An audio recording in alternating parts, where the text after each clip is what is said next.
Estamos aqui mais uma vez no nosso canal para discutir um tema de relevância.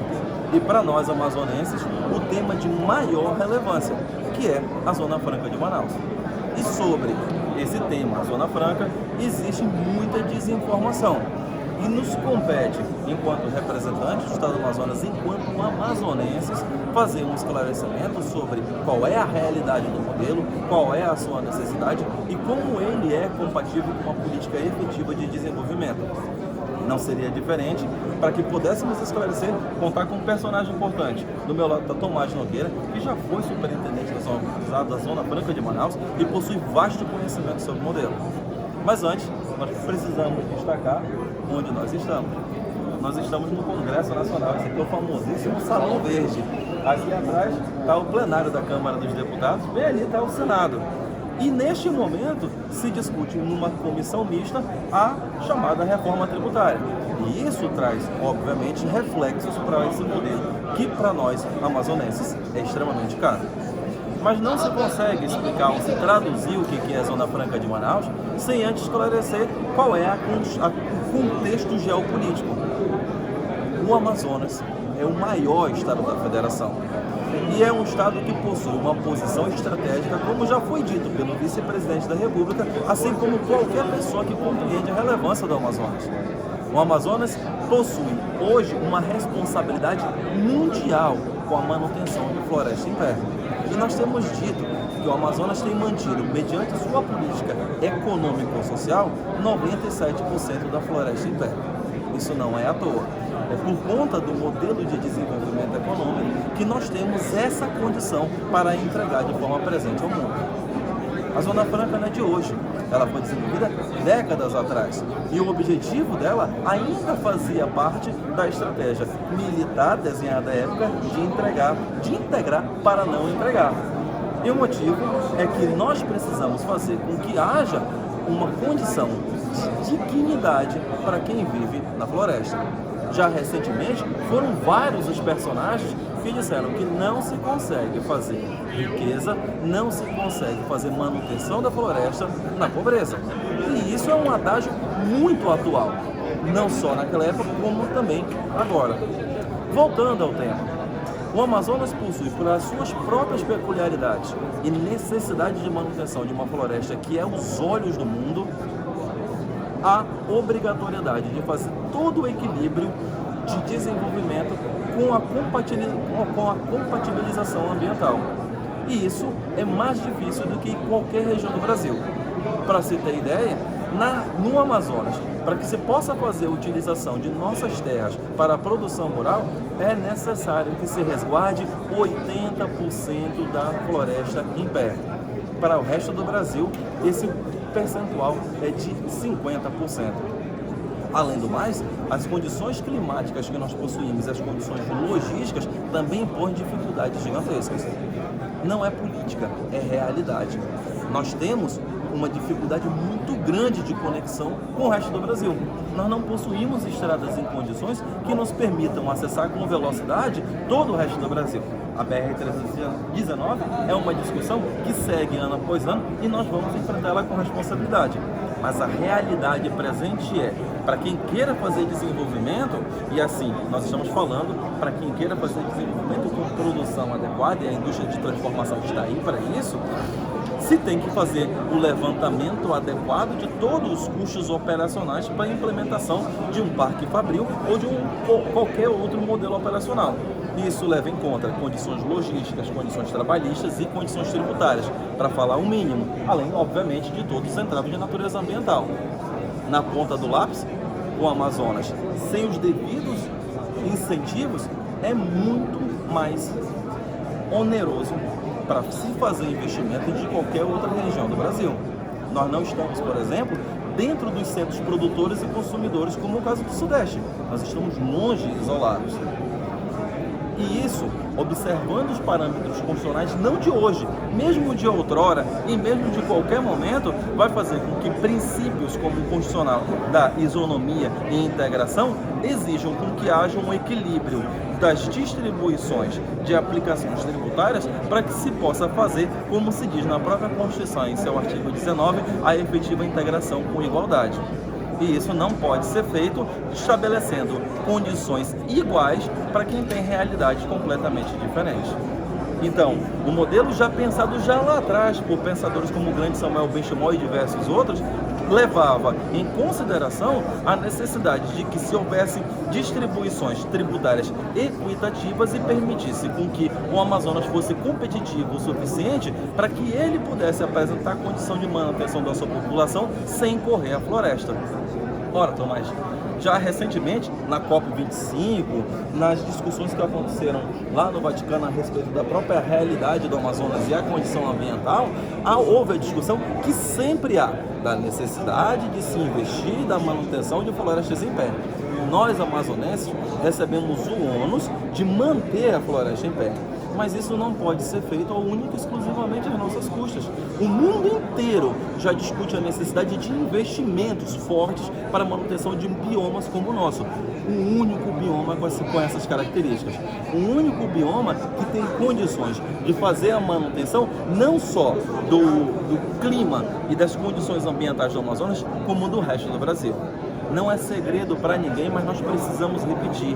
É pelo fato de nós termos uma floresta intacta que a condição delas geradas de equilíbrio climatológico permite com que a chamada evapotranspiração faça com que surjam chamados rios aéreos. A quantidade gigantesca de nuvens que no Amazonas surge e vão acabar irrigando tanto o centro-oeste quanto o sudeste. Por isso, nós já afirmamos que se o mundo inteiro compreende que é necessário se investir e se injetar recursos para a manutenção de biomas como o nosso, então o Brasil precisa lembrar de por que o modelo Zona Franca surgiu e de por que ele precisa ser mantido. Não é benefício gratuito. Não é necessidade de se estabelecer condições diferenciadas para quem está em condições iguais. É porque ninguém possui a responsabilidade que o Amazonas possui com a manutenção da própria floresta.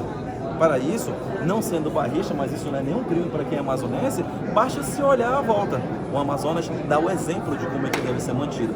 E esse exemplo não só deve ser observado, como ele deve ser estimulado. Mas aí eu estou falando unicamente da questão ambiental. Há mais do que isso. Tributariamente falando, o modelo da Zona Franca de Manaus demonstra que ele é muito vantajoso para o próprio Brasil. Verdade. E nesse ponto não há ninguém melhor a falar do que o Tomás Nogueira. Mas antes eu acho que a gente precisa discutir, Tomás, e falar. A Zona Franca de Manaus possui um nome que precisa ser melhor adequado. Nós temos uma Zona Franca que é da Amazônia. E se é uma Zona Franca que é da Amazônia, uma zona para a defesa da Amazônia, para a manutenção da Amazônia, então é uma zona de estabelecimento tributário diferenciado para a defesa do Brasil. E nesse ponto não há ninguém melhor para esclarecer essas questões do que Tomás Nogueira. Tomás. Eu acho que, na verdade, esse é o nosso grande desafio. Eu tenho dito que nós precisamos vencer essa batalha da comunicação. Nós precisamos dizer para o Brasil e também para a sociedade amazonense qual é o papel que este modelo econômico tem, qual é a relevância disso. Eu acho que você explorou muito bem a conexão entre que a geração da atividade econômica, que gera emprego formal, que gera renda, foi importante para a manutenção da floresta em pé. Se você pega as outras realidades amazônicas dos outros estados, os outros modelos de exploração econômica resultaram em uma perda muito importante da floresta. No Amazonas, pelo contrário, nós concentramos essa atividade da Zona Franca de Manaus, geramos uma série de externalidades econômicas positivas, que a maior dela foi a da floresta. Mas além disso, e é o ponto que você me provoca, né, a Zona Franca de Manaus, ela custa zero ao Tesouro Brasileiro. E isso precisa ser destacado, vamos enfatizar. Nós não somos um peso para o Brasil. Não somos. E isso, muitas vezes, fora de Manaus, é repetido de forma equivocada. Um levantamento que eu fiz do ano 2000 ao ano 2016, nós arrecadamos de tributos federais o equivalente a 116 bilhões de reais. Valores históricos. Em valores corrigidos, se daria muito mais. Desses valores, o Amazonas ficou apenas com 33 bilhões. Em torno de 28%. Significa que nós somos superavitários com o Tesouro Federal. Nós somos parte da solução do problema fiscal brasileiro. Nós geramos para a União um valor fenomenal em termos de recursos. nós arrecadamos durante muito tempo, hoje é um pouco menos, mas 50% de todos os tributos federais na região amazônica. Então, além desse aspecto ambiental, tem esse aspecto econômico. Tem um aspecto econômico que muitas vezes vira crítica, que é sobre a nossa balança comercial. Ela é altamente positiva para o Brasil, para o país. Por quê? Porque nós fazemos aquela integração que todos desejam. Nós importamos insumos, nós transformamos dentro do Brasil. A pior importação é quando você importa produto final, quando você importa produto acabado. Nós importamos insumos, nós geramos empregos, nós mantemos a economia e preservamos a Amazônia. Então essas críticas que são recorrentemente feitas, eu digo que nós temos condições de desmistificá-las completamente. Completamente, qualquer que seja a crítica econômica que se faça ao modelo Zona Franca de Manaus, ela é importante. Agora, é importante também que esse esclarecimento seja prestado, eu diria, para dois públicos. O público brasileiro, mas também a sociedade amazonense. A sociedade amazonense precisa perceber que o motor da nossa economia é a Zona Franca de Manaus. Eu tenho dito o seguinte: se você é médico, dentista, carpinteiro, motorista em Manaus, é o polo industrial que dá o tom do nível de atividade econômica. Ele se expande para todos os outros segmentos. Então, a sociedade amazonense precisa ter essa noção da importância e da relevância. Nesse momento que começa essa discussão no Congresso Nacional sobre reforma tributária, o desafio, eu diria, do governo do Estado, da classe política, é mostrar esses aspectos positivos que a Zona Franca tem para a economia brasileira. Sem medo de se expor, de fazer o debate, sem medo de colocar as nossas questões, porque a Zona Franca de Manaus é um grande desconhecido. Eu falo, vice-governador, que com 53 anos nós já podemos fazer uma avaliação não assodada das qualidades e defeitos do modelo. E elas são extremamente positivas para o Brasil, não apenas para o Amazonas. E é importante esclarecer, apesar do Tomás ter sido muito didático nesse ponto, que ainda que houvesse investimento, ainda que se gastasse recurso para a manutenção da floresta em pé, e nós vamos repetir isso à exaustão. A Zona Franca não existe para outra finalidade. Ela existe porque a geração de emprego e renda permite com que não se vá para o extrativismo direto, como aconteceu em diversos outros estados do Brasil e do mundo. O mundo vem reconhecendo que os modelos aplicados anteriormente não funcionaram e acabaram devastando biomas que precisavam ser mantidos. Nós fizemos o dever de casa. Nós fizemos o dever de casa há décadas. E nós não podemos ser ameaçados agora, porque essa não é uma questão que nos interessa somente a nós. Ela é uma questão que interessa a você, que é cidadão, que mora em qualquer região do Brasil. A quem interessa atacar a Amazônia? A quem interessa devastar o Amazonas? Quem é que é o arauto da desgraça para o planeta? Porque ninguém quer ver depois cenas lamentáveis como se noticiaram no passado. Cenas lamentáveis de devastação que são inevitáveis frente ao desespero e à necessidade de sobrevivência. Nós não estimulamos essas medidas, nós estamos chamando ao alerta de que o modelo que vem funcionando como o maior motor de preservação ambiental tem sido atacado como sendo o problema e não a solução. E isso precisa ser esclarecido, porque não há nada contra o desenvolvimento econômico, o estabelecimento de fomentos ou através de subvenções. O professor Tomás tem falado já em diversos momentos que gigantes mundiais, como por exemplo Apple, Amazon, tem recebido de governos estrangeiros subvenções para poder fazer a ampliação de seus modos de produção. Ora, é fomento que está escrito na Constituição como sendo uma das obrigações do Estado. Se o Brasil já reconhece há muitos anos que a Zona Franca é estratégica como preservação de fronteiras e como preservação de seu bioma, todo investimento que se possa fazer é necessário para a sua manutenção.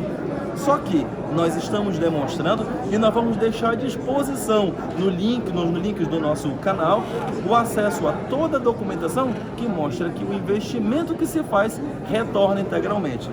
Tomás bem destacou, cerca de 70% do que nós arrecadamos se reverte à União. onde está o problema? Onde está a questão que tem impedido o desenvolvimento do Brasil? Isso não existe.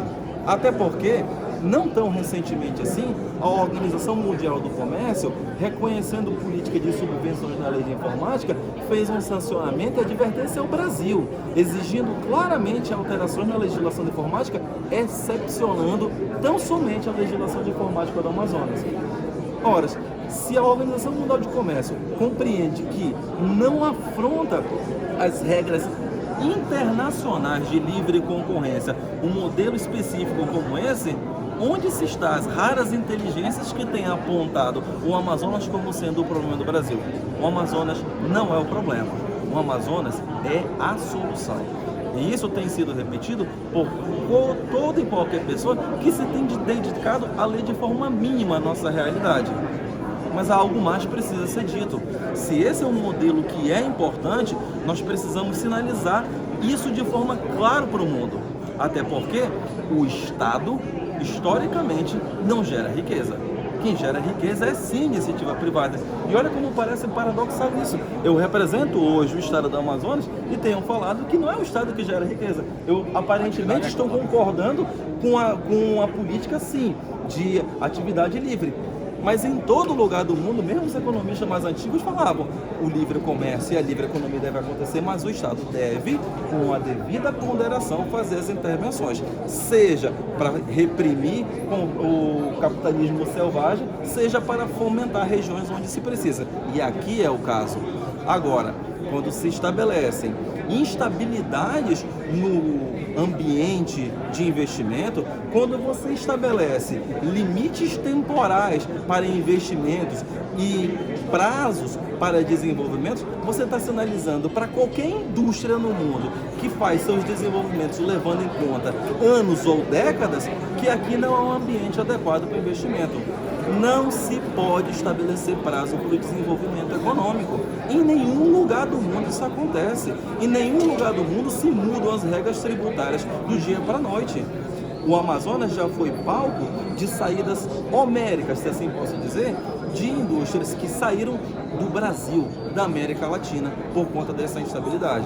O Brasil aprendeu com isso no passado e precisa relembrar, olhando um pouquinho atrás para a história, que esse tipo de decisionismo e de mudanças abruptas causa prejuízo a todo o nosso Brasil. Nós precisamos então chamar a reflexão e nós estamos aqui abertos a esse esclarecimento. Não só eu, como Tomás, governador de Surima, nossa bancada aqui tem trabalhado de forma muito clara para isso esclarecer. E nós estamos chamando a reflexão de todos. O Amazonas não é só do Amazonas, o Amazonas é do Brasil.